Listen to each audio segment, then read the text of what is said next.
साथियों, पारिवारिक जीवन से जब भी मौका मिले तो अच्छे कर्म जरूर करते रहना, क्योंकि कर्म ही प्रधान है और कर्म ही सबसे महान है। आपका एक अच्छा कर्म आपकी फूटी किस्मत को चमका सकता है। आपका एक अच्छा कर्म ब्रह्मा के लिखे हुए शब्दों को भी मिटा सकता है।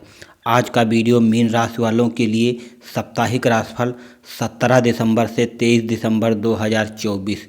ये सप्ताह आपके लिए कैसा होने वाला है, इस सप्ताह में आपके कौन कौन से सपने पूरे होने वाले हैं, कैसा रहेगा ग्रहों का योग और कैसी रहेगी महान संतों की भविष्यवाणी, आज के वीडियो में आपको जानने को मिलेगा। इस सप्ताह में कैसा रहेगा आपका पारिवारिक जीवन और कैसा रहेगा आपका व्यापार तथा नौकरी के बारे में, और कैसा रहेगा आपका इस सप्ताह में शिक्षा तथा करियर के बारे में, और इस सप्ताह में कैसा रहेगा आपका प्रेम जीवन और कैसा रहेगा आपका स्वास्थ्य। तो चलिए वीडियो को हम शुरू करते हैं। नमस्कार साथियों, स्वागत है आप सभी का हमारे YouTube चैनल मुकेश नॉलेज पर। अगर भगवान भोले बाबा से सच्चा प्रेम करते हो तो चैनल को सब्सक्राइब कर देना।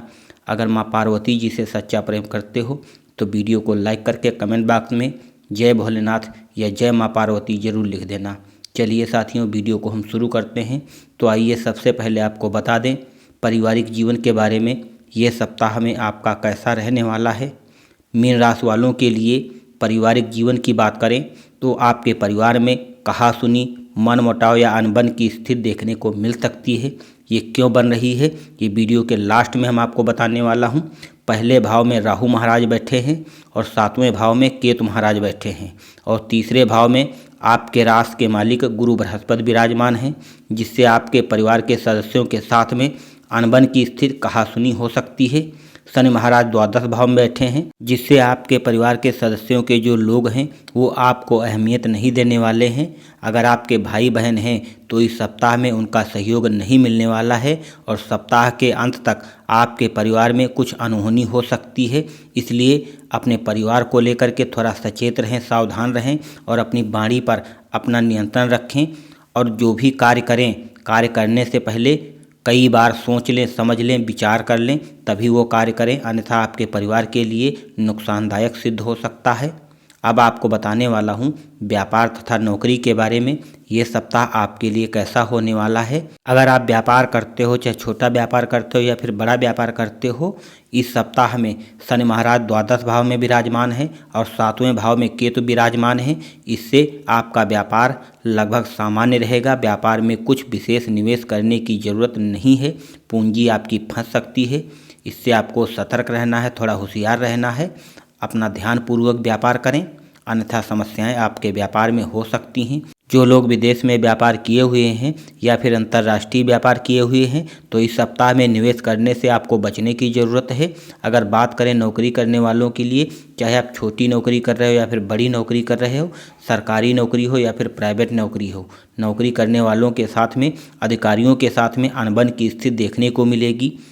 साथियों, आपको चाहिए कि अधिकारियों के साथ में कंधे से कंधा मिलाकर कार्य करें और अपनी वाणी पर आपको इस सप्ताह में नियंत्रण में रखना है। और नौकरी को लेकर के चिंता बन सकती है। जो लोग नौकरी में समझदारी के साथ में निर्णय लेते हैं उनके साथ में ये समस्याएं नहीं आने वाली हैं इस सप्ताह में। अब आपको बताने वाला हूँ शिक्षा तथा करियर के बारे में, ये सप्ताह आपके लिए कैसा होने वाला है। अगर बात करें विद्यार्थियों के लिए, यह सप्ताह अनुकूल रहने वाला है, क्योंकि पंचम भाव में मंगलदेव वक्री होकर बैठे हैं। शिक्षा के क्षेत्र में आप खूब उन्नत करने वाले हो इस सप्ताह में। अगर आपके मित्र हैं तो उनका सहयोग आपको इस सप्ताह में नहीं मिलने वाला है। आप अपने मेहनत के दम पर आगे बढ़ोगे, आप अपने मेहनत से शिक्षा में उन्नत करोगे। मंगलदेव के कारण उच्च शिक्षा की जो लोग तैयारी कर रहे हैं या फिर कोई ना कोई डिप्लोमा कर रहे हैं तो उनको थोड़ी परेशानी बढ़ सकती है। इसलिए कोई भी निर्णय लेना है तो जल्दबाजी में निर्णय आपको नहीं लेना है। ध्यानपूर्वक कई बार सोच करके, विचार करके, विमर्श करके तब आपको निर्णय लेना है, अन्यथा समस्याएं आपके मार्ग में आ सकती हैं। अपने मन को स्थिर रखें और तभी कार्य में सुधार आपको दिखाई देगा। अपने सीनियर के साथ में व्यर्थ के विवाद से दूर रहना है और उनसे कंधे से कंधा मिलाकर कार्य करना है। अब आपको बताने वाला हूँ प्रेम जीवन के बारे में, यानी लव लाइफ के बारे में, ये सप्ताह आपके लिए कैसा होने वाला है। अगर बात करें प्रेम जीवन के बारे में तो आपको कई तरह से इस सप्ताह में परेशानी मिलने वाली है, क्योंकि आपकी प्रेमिका आपसे नाराज रहेगी। तीसरे भाव में गुरु बृहस्पति बैठे हैं और प्रेमी के साथ में छोटी छोटी बात को लेकर के विवाद बन सकता है। कहासुनी भी हो सकती है। और इस स्थिति को नियंत्रण में आप नहीं किया तो प्रेम संबंध आपका टूट सकता है, उसमें दरार भी पड़ सकती है। जिन लोगों की शादी हो चुकी है वो अपने वैवाहिक जीवन को मजबूत बनाकर रखें और स्थित परिस्थिति को आपको संभालना पड़ेगा इस सप्ताह में, तभी आप अपने दाम्पत्य जीवन आपका सुखमय रह पाएगा। जिन लोगों की शादी नहीं हुई है वो अगले महीने का इंतजार करें। अब आपको बताने वाला हूँ स्वास्थ्य के बारे में, हेल्थ के बारे में, ये सप्ताह आपके लिए कैसा होने वाला है। बात करें अगर स्वास्थ्य के लिए तो ये सप्ताह अनुकूल नहीं रहने वाला है। स्वास्थ्य को लेकर के आपको कोई लापरवाही नहीं करना है। आपके राशि के स्वामी गुरु बृहस्पति अनुकूल जगह पर नहीं हैं, तीसरे भाव में विराजमान हैं, इसलिए अपने खान पीन पर आपको विशेष ध्यान देना है। शनि की 7.5 आपको पैर से संबंधित समस्याएं दे सकती है, इससे भी आपको सावधान रहना है। गुरु बृहस्पति के कारण गला तथा दांत में दर्द या मुंह के छाले आपको परेशान कर सकते हैं। आपके लिए लकी नंबर है 9 और लकी कलर है स्लेटी। अब आपको बता दें कि बहुत से लोगों की बहुत सारी परेशानियां हैं। इस राशिफल में आपने देखा आपके लिए कुछ विशेष अच्छा नहीं निकला। क्यों नहीं निकला? क्योंकि आपकी मीन राशि के ऊपर शनि की महादशा 7.5 का पहला चरण चल रहा है। अब हम आपको ये बताते हैं कि 7.5 के लक्षण क्या होते हैं। ऐसा तो नहीं ये लक्षण आपको दिखाई पड़ रहे हो, आप जानते नहीं हो।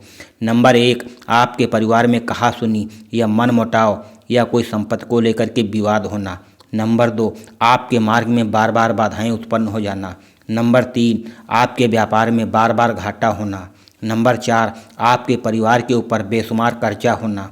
नंबर 5, आपका मानसिक या शारीरिक कष्टों का सामना करना, या फिर दूसरे से कहासुनी होना या लड़ाई झगड़ा होना, या फिर बार बार बीमार पड़ना। अगर इन लक्षणों में से कोई एक भी लक्षण आपको दिखाई पड़ रहा है तो आपको ये समझ लेना चाहिए आप शनि की महादशा 7.5 के चपेट में चल रहे हो। लेकिन एक चीज़ और याद रखना, जिनके कर्म अच्छे हैं उनके ऊपर ये लक्षण नहीं दिखाई पड़ेंगे। आपने बहुत से लोगों को देखा होगा जिनके राशि के ऊपर शनि की महादशा 7.5 या ढैया चल रही है, उनके जीवन में सब मंगल ही मंगल होता है। ऐसा क्यों होता है? क्योंकि उनके कर्म अच्छे हैं। इसीलिए कहता हूँ अच्छे कर्म करो, जब भी मौका मिले अच्छे कर्म करो, क्योंकि कर्म ही प्रधान है और कर्म ही सबसे महान है।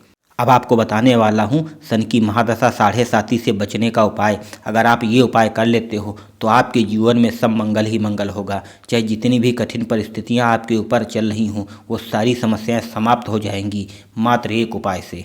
आपको करना क्या है, आपके पास पड़ोस में अगर कोई संकट मोचन हनुमान जी का मंदिर है तो आपको हनुमान जी के मंदिर में मंगलवार के दिन जाना है। वो भी किस टाइम जाना है? सुबह सुबह आरती के समय जाएं, हनुमान जी की विधिवत आरती करें। लेकिन एक चीज़ और याद रखना, सबसे पहले जब मंदिर में आपको प्रवेश करना है तो सबसे पहले हनुमान जी को दंडवत प्रणाम करना है और एक चीज़ बोल देना है बस कि हे प्रभु, हम आपकी शरण में आए हैं, अपने शरणागत की रक्षा करो। हमारे ऊपर ये समस्याएं आ चुकी हैं, इन समस्याओं से हम निपट पाने में असक्षम हैं। हे प्रभु, अपने शरणागत की रक्षा करो। बस इतना कह करके आरती कर देना और फिर अपने घर को चुपचाप चले आना। लेकिन एक चीज़ याद रखना, आपको प्रति सप्ताह मंगलवार के दिन सुबह सुबह जरूर जाना है, छोड़ना मत। आपको चाहे जितना फ़ायदा हो जाए, आपके पास चाहे जितना धन आ जाए, लेकिन ये काम करना कभी मत भूलना। अगर आप ये कर लेते हो तो आपके जीवन में सब मंगल ही मंगल होगा। संकट मोचन हनुमान जी की कृपा आपके परिवार के ऊपर सदा बनी रहेगी, क्योंकि संकट मोचन हनुमान एक ऐसे देवता हैं जिनके ऊपर शनि का कोई प्रभाव नहीं पड़ता है और ना ही इनके भक्तों पर पड़ता है। अगर ये वीडियो आपको पसंद आई हो तो अपने दोस्तों में शेयर कर देना। इसी के साथ में जय हिंद, जय वंदे मातरम। मिलता हूँ आपको अगले वीडियो में, तब तक के लिए जय भोलेनाथ।